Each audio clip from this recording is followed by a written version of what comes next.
Welcome back to the 6th portfolio update of 2023. In today's video, I will share with you what happened in my personal peer-to-peer portfolio in the previous month and also why I have decided to part ways with Debitum. But before we get there, let's review first the global picture of my current peer-to-peer portfolio. Overall, I was able to earn 535 euros from my outstanding peer-to-peer portfolio, which is the highest return in the current calendar year. If the trend continues at this pace, then my personal best monthly income from May 2019 will certainly be surpassed by latest the end of this year. The performance in my portfolio is still led by PeerBerry with 12.83%, followed by Income Marketplace with 11.77%. Estate Guru, on the other hand, is still in a kind of downward spiral. The total return is currently only 0.5% away from reaching the mark of Bondora Go and Grow. The red lantern remains still with Bondora Portfolio Pro. However, there has been a little surprise in the previous month as I was able to receive a positive interest payment for the first time since January 2020. My outstanding peer-to-peer portfolio has now increased to 73,875 euros.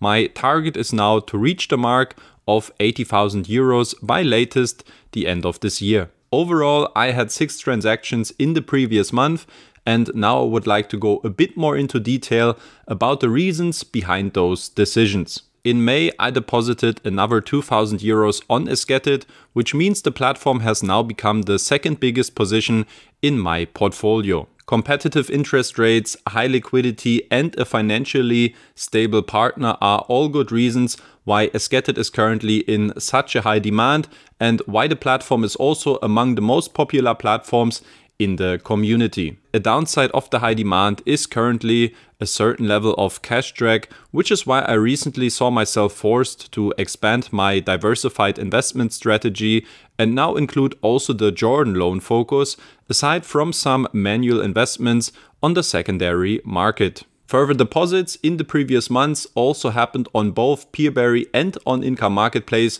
with each 1,000 euro. Both platforms, which also display the best performance in my portfolio, have been among the best options for me personally to further expand my portfolio for the past several months. A new addition to my portfolio is now the Lithuanian real estate platform Profitus, where I have started to deposit the first 1,000 euro.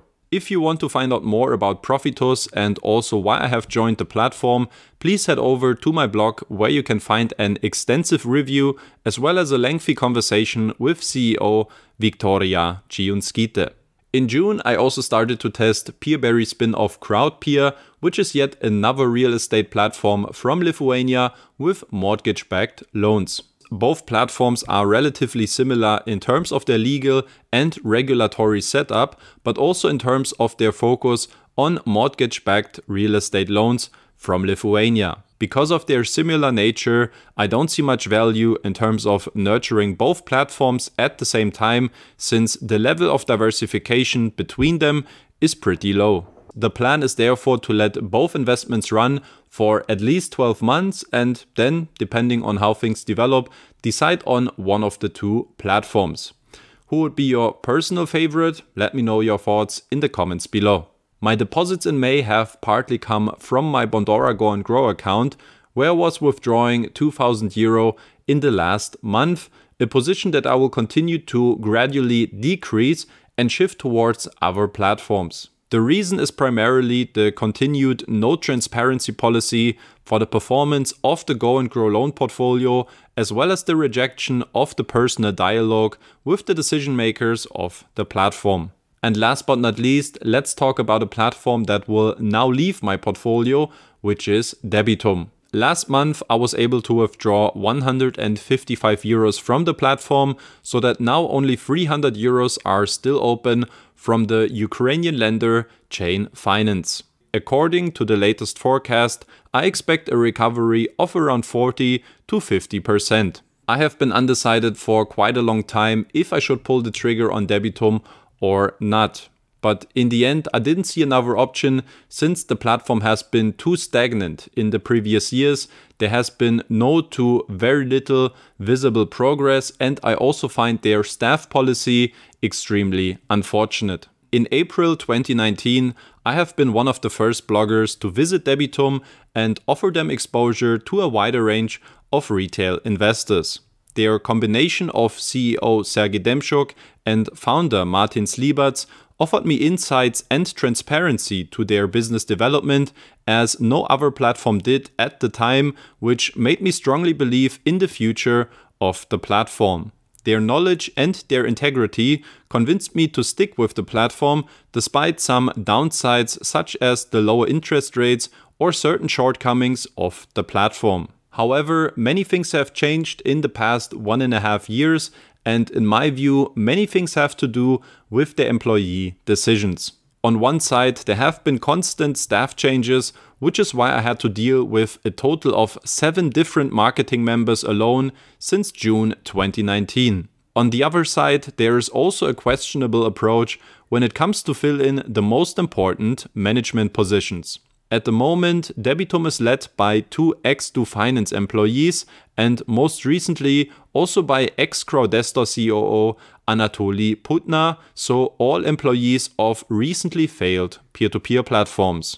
On top of that, the platform has been stagnant for many years and has shown very little progress. The demand has always been low, which as a result led to Debitum never been able to carry a portfolio of at least 10 million euros. Due to this low demand, there are of course few arguments for acquiring new lenders, of which there are only 2 now at this point on the marketplace. Therefore, the auto-invest function, which was announced almost 2 years ago, is now more or less unnecessary. Now, I'm aware that this comes across as very negative, which is also why I want to mention that I'm not holding any grudge or resentment against Debitum. It's actually quite the opposite. I hope that the platform will somehow manage to create a turnaround so that maybe one day I could continue to invest on the platform again. But considering the current circumstances, I'm not seeing any justification to invest on this platform any further.